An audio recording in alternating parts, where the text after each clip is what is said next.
Olá, prazer. Eu sou a Ana Beatriz, sou doutora em educação, especialista na área de História da Educação pela Universidade de São Paulo, Faculdade de Educação. Gostaria de apresentar para vocês um trabalho que foi realizado como uma monografia de apresentação para a disciplina durante o curso de doutoramento intitulado A Universidade no Brasil em Questão, Reflexões Historiográficas sobre sua criação e desenvolvimento. Eu gostaria de falar desse trabalho porque foi feito como um início de pesquisa no desenvolvimento do projeto do doutorado que eu estudei ensino superior no Brasil. Então ele é um estado da arte sobre a universidade. Então essa revisão ela foi feita com base nos seguintes obras e autores: a Universidade Temporã, Ensino Superior da Colônia Era Vargas, a Universidade Crítica, Ensino Superior da República Populista, do professor Luiz Antônio Cunha, e a Universidade no Brasil, das origens à Reforma Universitária de 1968, da professora Maria de Lourdes Fávero, e também a Universidade no Brasil, da professora Ana Valesca Mendonça. Vale dizer que o objetivo desse trabalho foi fazer uma pesquisa de caráter longitudinal. Por isso, não se escolheu obras que tratassem, por exemplo, de casos específicos, especiais de faculdade ou universidade, e tampouco fontes primárias, Então, de autores que participaram ali desse movimento. No caso do professor Anísio Teixeira, Então, optou-se por escolher obras de caráter historiográfico para trabalhar a ideia de universidade, Então, é uma visão panorâmica sobre o tema. Então, eu vou discorrer para vocês sobre pontos principais do que foi levantado nessa análise comparativa das obras de caráter historiográfico. Então, existe movimento em várias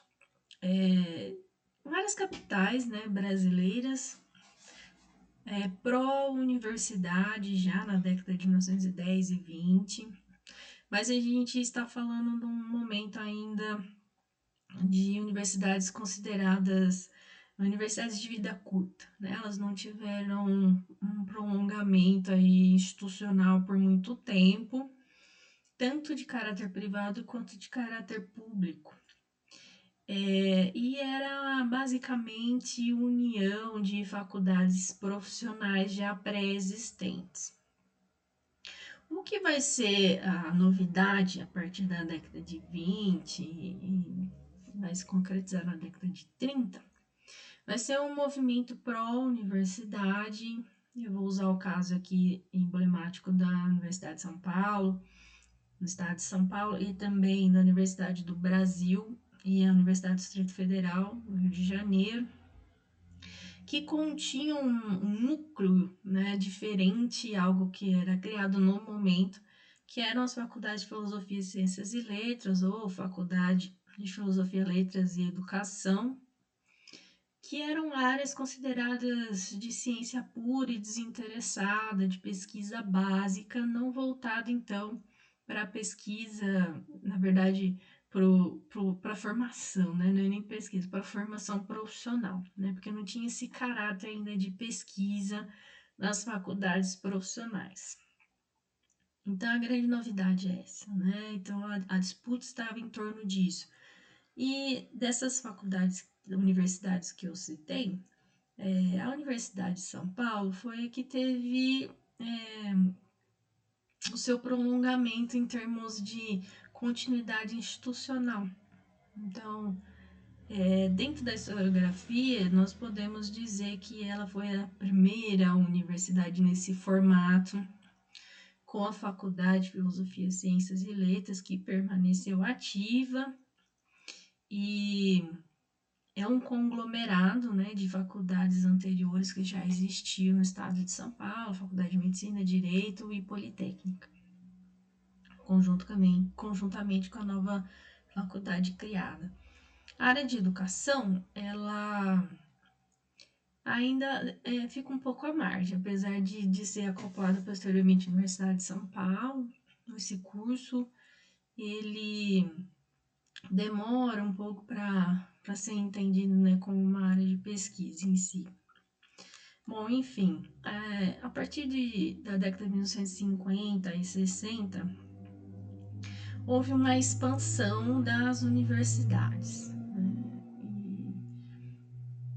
prioritariamente universidades nesse momento. Muitas faculdades foram federalizadas, então um momento de expansão por federalizações.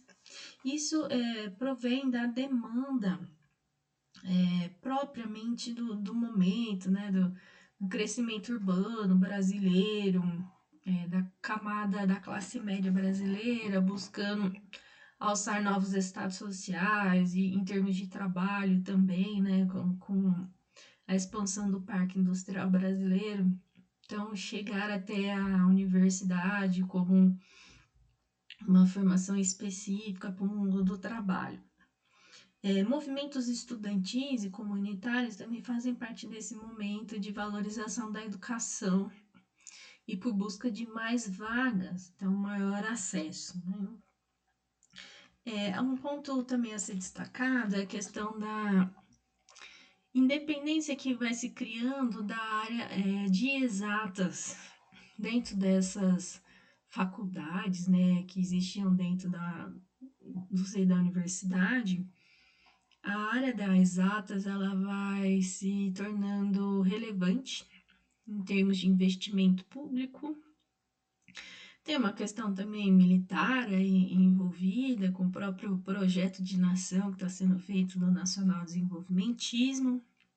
Nós podemos citar a criação de institutos como do ITA, né, na área de aeronáutica, também ligada à questão militar. E um movimento pela reforma universitária também já nesse bojo dessas 2 décadas acontecendo por causas externas, como eu disse, né, pressão da população, por questões econômicas, questões políticas, mas causas internas. Então, algo que a historiografia soma bastante é mostrar que nesse período a própria universidade já estava mostrando sinais de necessidade de renovação, de reestruturação. Então, com mais pesquisas científicas, né, mais voltadas a essa área de pesquisa, por mais vagas, por reestruturação da carreira docente, a questão das cátedras também já como uma estrutura ultrapassada para o momento. Então, tem ali na década de 60 a criação de uma parceria entre o MEC e a USAID, né, que é um órgão internacional norte-americano de parceria, de assessoria para a estruturação do ensino superior brasileiro, especificamente, também para a educação básica, mas mais fortemente no ensino superior. E esse movimento pela reforma ele acontece antes do golpe militar, né? Então, os autores mostram que essa questão da reforma ela era um movimento social e também uma questão estrutural interna das universidades que já estavam acontecendo, já estavam em andamento quando se deu o golpe militar e toda a pressão, né, que os professores e alunos sofreram por conta disso. Então, essa reforma ela se configura oficialmente em 1968, durante a ditadura militar, civil-militar brasileira. E uma das mudanças que foram colocadas nessa nova estrutura foi a instituição do ensino, pesquisa e extensão, o tripé, que está ainda vigente, né? Que é do modelo norte-americano, algo que é apropriado pelo caso brasileiro, assim como a ideia de produtividade, a ideia de carreira universitária. Então, são alguns pontos que foram elencados durante essa pesquisa de revisão que subsidiaram o desenvolvimento da tese de doutoramento. Muito obrigada pela atenção.